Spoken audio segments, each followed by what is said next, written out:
Tingnan nyo mga kaibigan, nung nakaraang araw, pinasiniyaan ni Marcos ang pag-promote sa mga teachers at dito nagkasama sila ni Arroyo. Tingnan nyo kung paano siya napahiya dito sa stage, no? Parang ngek ngek ngek ngek.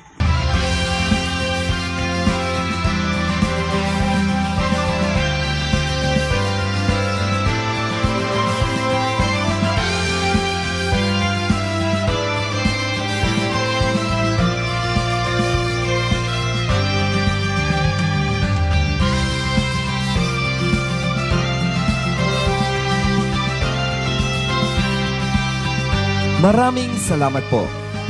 Sa pagkakataon pong ito, inaanyayahan po natin ang ating mahal na Pangulo para sa isang group photo sa ibaba ng entablado kasama ang ating mga guro. Yon, kita nyo kung paano napahiya si PBBM, parang akma niyang iabot yung kamay niya di ba? Pero hindi, umiwas ng tingin si Gloria. No, kasi kung naalala nyo, nung pagkapanalo ni Marcos, nung pagkaupo niya sa pwesto, ang speaker nun, si Gloria Macapagal Arroyo. No, that was part of the agreement, no, between parties. May mga ganyan naman talaga Pero wala pang isang taon sa pwesto si Gloria, nagkaroon agad ng rigodon kung saan ipinalit si Martin Romualdez. No, kasi itong si Gloria Arroyo, ekonomista to no?